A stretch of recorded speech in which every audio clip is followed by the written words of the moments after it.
মাধ্যমিক বা দশম শ্রেণীর সমস্ত ছাত্রছাত্রী বন্ধুদের জন্য আজকের ক্লাসে আমি আলোচনা করব বাংলা ব্যাকরণের প্রথম অধ্যায় কারক ও অকারক সম্পর্ক। এই অধ্যায়ের আজকে তার প্রথমতম ক্লাস। তোমাদের কাছে একটি ছোট্ট অনুরোধ থাকলো, আজকের ক্লাসটি তোমরা সম্পূর্ণ দেখবে এবং ক্লাসটি যদি ভালো লেগে থাকে অবশ্যই তোমাদের বন্ধুদের মধ্যে শেয়ার করো। আর আমাদের চ্যানেলে নতুন হয়ে থাকলে অবশ্যই আমাদের চ্যানেলটিকে সাবস্ক্রাইব করে পাশে থাকো তোমরা সবাই। প্রথমে আমরা কারকের সম্পর্কে একটু জেনে নেব। কারক কথার অর্থ কি, কারকের ব্যুৎপত্তিগত রূপ কি, এই সমস্ত শর্ট কোশ্চেন গুলো দেখে নেব। পরীক্ষায় তোমাদের প্রায় সময় শর্ট কোশ্চেন আসে। কারকের ব্যুৎপত্তিগত রূপ। কারকের ব্যুৎপত্তিগত রূপ হলো রুট ক্রি যোগ অক সমান কারক। এবার চলছে কারকের অর্থ কি। কারকের অর্থ হলো যিনি করেন বা যিনি নির্মাণ করেন বা যিনি সৃষ্টি করেন। এই তিনটের মধ্যে যে কোনো একটি অর্থ পরীক্ষায় লিখলে তোমরা অবশ্যই নাম্বার পেয়ে যাবে। এবার চলে আসো কারকের ব্যাকরণগত অর্থ কি। কারকের ব্যাকরণগত অর্থ হলো বাক্যের অন্যান্য পদের সঙ্গে ক্রিয়াপদের অর্থ হলো কারক। বোঝা গেল?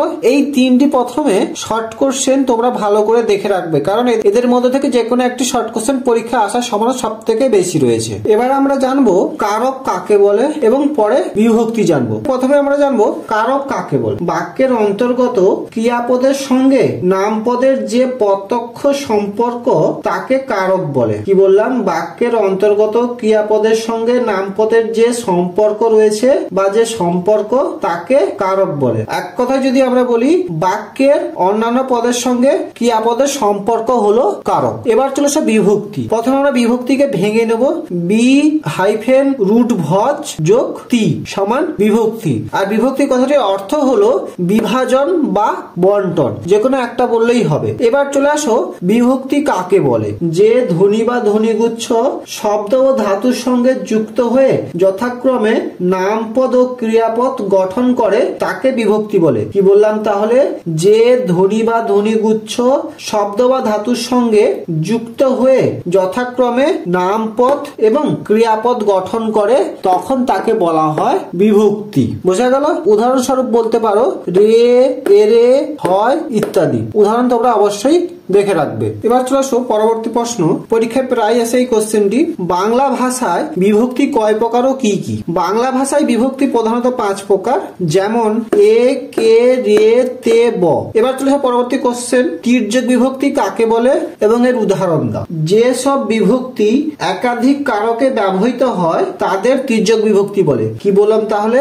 যে সব বিভক্তি একাধিক কারকে ব্যবহৃত হয় তাদের বলা হয় তির্যক বিভক্তি। উদাহরণ বা যেমন এ, তে, কে ইত্যাদি। এবার চলে আসো নির্দেশক কাকে বলে। উদাহরণ দাও। যে শব্দ বিশেষ্য, বিশেষণ কিংবা সংখ্যাবাচক বিশেষণের পরে যুক্ত হয়ে বিশেষ্য বা বিশেষণকে নির্দেশ করে তখন তাকে বলা হয় নির্দেশক। কি বললাম তাহলে?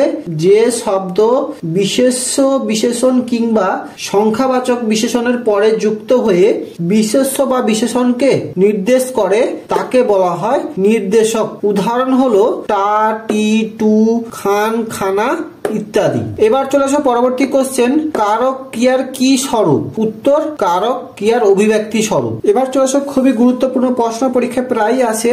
নির্দেশক ও বিভক্তির মধ্যে পার্থক্য লেখো। প্রথমে তোমরা 3টি ছক করে নেবে। একটি করে থাকবে মূল বিষয় বা বিষয়, তারপরে ছকে থাকবে নির্দেশক এবং শেষ ছকে থাকবে বিভক্তি। প্রথম পয়েন্ট গঠন। নির্দেশক ব্যক্তি বা বস্তুবাচক শব্দের সঙ্গে যুক্ত হয়ে ব্যক্তি বা বস্তুকে নির্দেশ করে। অন্যদিকে বিভক্তি শব্দের সঙ্গে যুক্ত হয়ে শব্দকে পদে পরিণত করে। বোঝা গেল? 2 নম্বর অবস্থান। নির্দেশক ব্যক্তি বা বস্তুর সংখ্যা নির্দেশের জন্য ব্যক্তি বা বস্তুর নামের আগে বসে, অন্যদিকে বিভক্তি কখনোই শব্দের আগে বসে না। এবার চলে আসো কাজ। শব্দের সঙ্গে নির্দেশক যোগ হওয়ার পরে তাতে বিভক্তি যোগ হতে পারে, অন্যদিকে শব্দের সঙ্গে বিভক্তি জুড়ে যাওয়ার পরে সেই শব্দের সঙ্গে নির্দেশক যোগ হওয়া অসম্ভব বা যোগ হয় না। এই পার্থক্যটা তোমরা ভালো করে দেখে রাখবে। এবার চলে আসো অনুসর্গ। অনুসর্গের অপর নাম প্রথমে তোমরা জেনে নাও। অনুসর্গের অপর নাম হলো পরসর্গ। সংস্কৃত ধারা অনুযায়ী অনুসর্গের অপর নাম হলো কর্ম প্রবচনীয়। পরবর্তী কোশ্চেন। অনুসর্গ কাকে বলে এবং এর উদাহরণ দাও। কোন পদের অব্যবহৃত পরে অপর কোন পদ পূর্ব পদের অর্থ স্পষ্টতর কিংবা সংকীর্ণতর করলে দ্বিতীয় পদকে অনুসর্গ বলে। কি বললাম তাহলে? কোন পদের অব্যবহৃত পরে অপর কোনো পদ পূর্বপদের অর্থ স্পষ্টতর কিংবা সংকীর্ণতর করলে সেই দ্বিতীয় পদটিকে বলা হয় অনুসর্গ। উদাহরণ হলো গাছ থেকে নেমে এসো, এখানে থেকে হলো অনুসর্গ। দেখো থেকে নিচে আন্ডারলাইন করে দিয়েছি, ভালো করে দেখে রাখবে। এবার চলে আসো বাংলার অনুসর্গকে কয় ভাগে ভাগ করা যায় কি এবং প্রত্যেকটি ভাগগুলি জেনে নাও। বাংলার অনুসর্গকে প্রধানত দুই ভাগে ভাগ করা যায়। একটি হলো শব্দজাত অনুসর্গ বা নামজাত অনুসর্গ, দ্বিতীয় ক্রিয়াজাত অনুসর্গ বা অসমাপিকা অনুসর্গ। এবার প্রথমে জেনে নাও শব্দজাত অনুসর্গ কাকে বলে এবং এর উদাহরণ। শব্দজাত অনুসর্গ যেসব অব্যয় শব্দ অনুসর্গ হিসেবে ব্যবহৃত হয় তাকে বলা হয় শব্দজাত অনুসর্গ, যেমন দ্বারা, জন্য, কর্তৃক, বিনা ইত্যাদি। উদাহরণস্বরূপ বলতে পারি সবার দ্বারা সব কাজ হয় না, এখানে দ্বারা হলো শব্দজাত অনুসর্গ। অন্যদিকে ক্রিয়াজাত অনুসর্গ কাকে বলে এবং এর উদাহরণ দাও। ক্রিয়াজাত অনুসর্গ যেসব অনুসর্গ ধাতু বা ক্রিয়া থেকে উদ্ভূত তাদের বলা হয় ক্রিয়াজাত অনুসর্গ। কি বললাম? যেসব অনুসর্গ ধাতু বা ক্রিয়া থেকে সৃষ্টি হয় বা উদ্ভূত হয় তাদের বলা হয় ক্রিয়াজাত বা অসমাপিকা অনুসর্গ।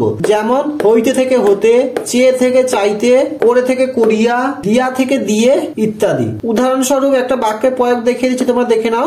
গাছ হইতে ফলটি পড়লো, এখানে হইতে হবে ক্রিয়াজাত অনুসর্গ। বোঝা গেল? এই দুটি তোমরা ভালো করে দেখে রাখবে। এবার চলে আসো উৎস অনুযায়ী বাংলার উৎসর্গকে কয় ভাগে ভাগ করা যায় কি কি। উৎস অনুযায়ী বাংলার অনুসর্গকে প্রধানত তিন ভাগে ভাগ করা যায়। প্রথম তৎসম অনুসর্গ, 2 নম্বর তদ্ভব অনুসর্গ এবং 3 নম্বর বিদেশি অনুসর্গ। এবার প্রত্যেকটির উদাহরণগুলো তোমরা ভালো করে জেনে নাও। তৎসম অনুসর্গের উদাহরণ হলো দ্বারা, কর্তৃক, বিনা, নিকটে, সহিত, ন্যায় ইত্যাদি। অন্যদিকে তদ্ভব অনুসর্গের উদাহরণ হলো আগে, কাছে, ছাড়া, তরে, পানে, বই, ভিতরে, মাঝে ইত্যাদি। এবং বিদেশি অনুসর্গের উদাহরণ হলো দরুন, বরাবর, বাবর, এছাড়া বনাম ইত্যাদি। বোঝা গেল? এবার চলে আসো আজকে ক্লাসের শেষ গুরুত্বপূর্ণ প্রশ্ন, অনুসর্গ এবং বিভক্তির মধ্যে পার্থক্য লেখো। এই কোশ্চেনটা পরীক্ষায় তোমাদের প্রায় সময় আসে, ভালো করে দেখে রাখবে। প্রথমে তোমরা 3টি ছক করবে। প্রথম ছকে থাকবে মূল বিষয় বা বিষয়, পরের ছকে থাকবে অনুসর্গ এবং শেষের ছকে থাকবে বিভক্তি। প্রথমে চলে আসো গঠন। অনুসর্গ হলো অব্যয়, অন্যদিকে বিভক্তি বা ধ্বনিগুচ্ছ যা শব্দ বা ধাতুকে পদে পরিণত করে। এবার চলে আসো 2 নম্বর পয়েন্ট, কাজ। অনুসর্গ বিভক্তির কাজ চালায় কিন্তু যে পদের পরে বসে তার সঙ্গে এক হয়ে মিশে যায় না। অন্যদিকে বিভক্তি শব্দ বা ধাতুর সঙ্গে জুড়ে যায় বা মিশে অবস্থান করে। বোঝা গেল? আজকে ক্লাসটি এখানেই শেষ করলাম। পরবর্তী ক্লাসে কারক কয় প্রকার ও কি কি এবং প্রত্যেকটি কারকের সম্পর্কে আমি সম্পূর্ণ বিস্তারিত আলোচনা করব। তোমাদের পরবর্তী ক্লাসটি দেখার জন্য অনুরোধ থাকলো। তোমরা যারা এখনো পর্যন্ত শিক্ষাঙ্গন টেলিগ্রাম চ্যানেল এবং হোয়াটসঅ্যাপ চ্যানেলে জয়েন করোনি, তোমাদের কাছে অনুরোধ থাকলো ওই দুটি চ্যানেলে অবশ্যই জয়েন করে যেও, কারণ ওখানে আমি শিক্ষার গুরুত্বপূর্ণ তথ্য দিয়ে থাকি। এছাড়া এই সমস্ত ক্লাসের নোটিফিকেশন গুলি ওই চ্যানেলে তোমরা সর্বপ্রথম পেয়ে যাবে। আজকে ক্লাসটি এখানেই শেষ করলাম। ক্লাসটি কেমন লাগলো অবশ্যই একটি লাইক এবং কমেন্ট করে জানিও। আর আমাদের চ্যানেলে নতুন হয়ে থাকলে অবশ্যই আমাদের চ্যানেলটিকে সাবস্ক্রাইব করে পাশে থেকো তোমরা সবাই।